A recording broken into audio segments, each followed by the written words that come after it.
क्या हुआ जब श्री राम की प्राण प्रतिष्ठा से पहले सामने आए उनके असली जिंदा वंशज। जिंदा सबूत देख मुस्लिम देश में छाया हड़कंप। बहुत ऐसे लोग तो ये जानते भी नहीं होंगे कि प्रभु श्री राम के आखिरी वंशज आज भी जिंदा हैं। और क्या भूमिका होने वाली है भगवान के राम के इन वंशजों का। राम मंदिर के प्राण प्रतिष्ठा समारोह में आखिर कौन है? रघुवंश के कुल को आगे बढ़ाने का दावा करने वाले ये लोग और क्या हैं? इनकी पूरी सच्चाई अगर आप भी जानना चाहते हैं तो वीडियो के अंत तक हमारे साथ बने रहिएगा। प्यारे दोस्तों, एक बार फिर आपका स्वागत है हमारी आज की इस वीडियो में। दोस्तों, हम आगे बढ़े उससे पहले वीडियो को एक लाइक कर लीजिए और कमेंट बॉक्स में जय श्री राम जरूर लिखें और साथ में हमारे चैनल को सब्सक्राइब कर दीजिए। अब चलिए वीडियो को आगे ले चलते हैं। दोस्तों, अयोध्या में राम मंदिर के उद्घाटन और राम लला की प्राण प्रतिष्ठा की तैयारी अब पूरी हो चुकी है। पूरी अयोध्या, जिसको प्रभु श्री राम की नगरी कहा जाता है, अब अयोध्या दुल्हन की तरह सजी हुई है और 22 जनवरी 2024 का दिन भारत के इतिहास में ऐतिहासिक दिन के रूप में लिखा जाएगा है।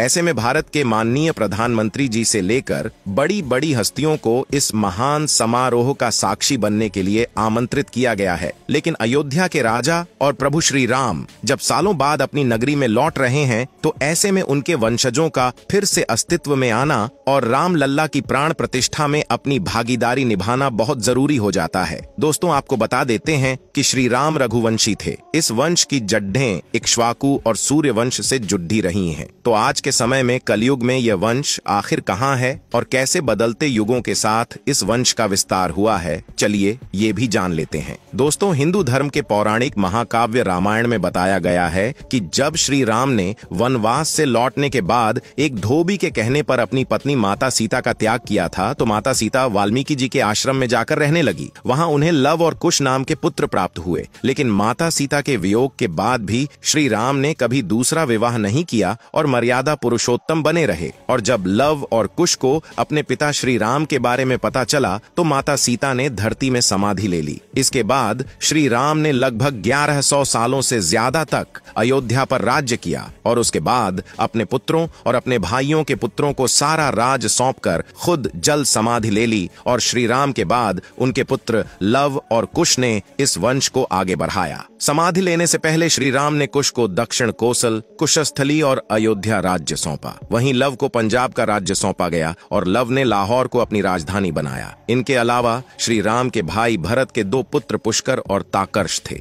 लक्ष्मण जी के पुत्र चित्रांगद और चंद्रकेतु और शत्रुघ्न जी के पुत्र शूरसेन और सुबाहु थे। दोस्तों, आपको शायद पता होगा कि मथुरा का नाम पहले शूरसेन था, इसीलिए पूरा राज्य इन सभी में बांटा गया। बताया जाता है कि जब श्री राम जल समाधि लेने जा रहे थे तो वह भरत का राज्य अभिषेक करना चाहते थे, लेकिन वे नहीं माने। तो इसीलिए श्री राम ने दक्षिण कोसल प्रदेश यानी छत्तीसगढ़ में कुश और उत्तर कौशल में लव का अभिषेक किया। इसके बाद राजा लव से राघव राजपूतों का जन्म हुआ, क्योंकि लाओस और लाहौर में राज्य करने के बाद ये गुजरात गए, जहां उन्होंने सिसोदिया वंश की नींव रखी, जिनमें जयास बड़गुजर और सिकरवार का वंश चला। इनके अलावा सिसोदिया राजपूतों के वंश में बैसला और गहलोत भी लव के वंश के भावी राजा हुए। हालांकि इस समय लव के वंशज कहां हैं, इनके बारे में कोई भी जानकारी नहीं है। लेकिन राजा कुश के वंशज आज भी श्री राम के जिंदा वंशजों के रूप में इस धरती पर मौजूद हैं। इतिहास बताता है कि कुश से कुशवाह राजपूतों का वंश चला। कुश से अतिथि और अतिथि से निषधन,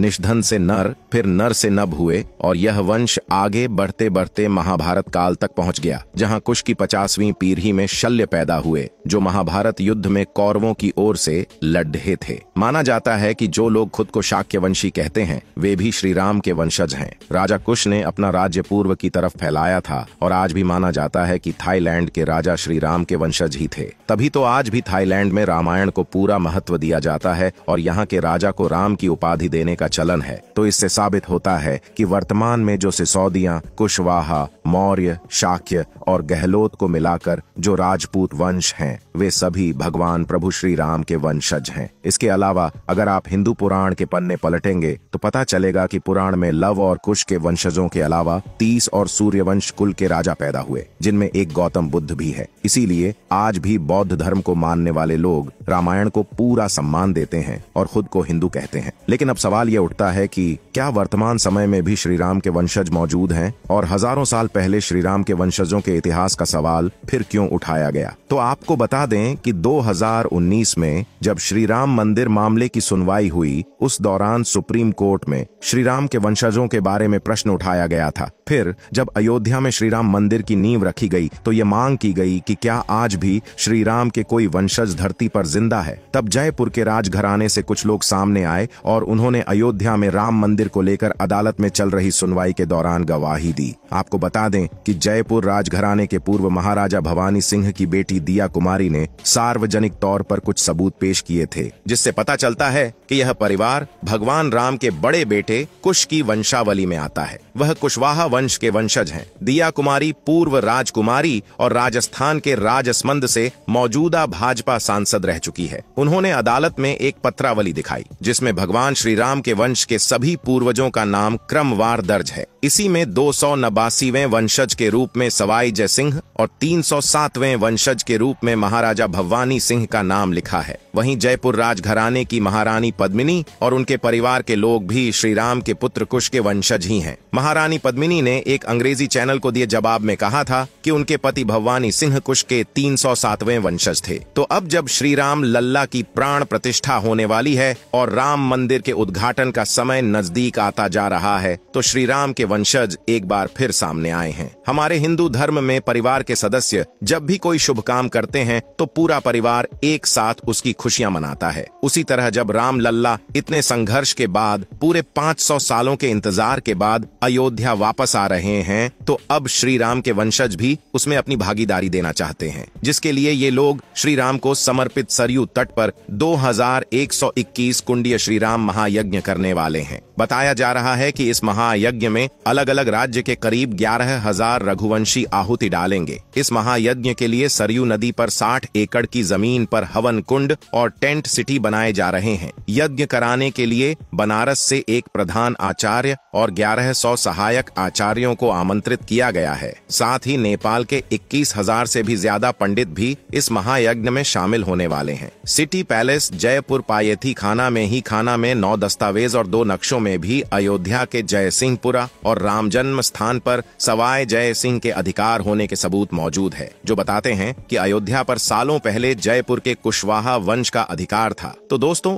यह साबित हो चुका है कि आज भी श्री राम की वंशावली भारत में मौजूद है और लगातार बढ़ती ही जा रही है। हम सभी श्री राम के वंशज हैं, क्योंकि त्रेता युग से पहले ही हमारा भारत अखंड भारत हुआ करता था और हम सभी उन्हीं की संतानें थीं। दोस्तों, आशा करते हैं कि आपको यह वीडियो पसंद आया होगा। श्री राम के भक्त होने के नाते कमेंट में जय श्री राम जरूर लिखें और सनातन धर्म से जुड़ी ऐसी ही मजेदार और जानकारी भरी वीडियो को देखते रहने के लिए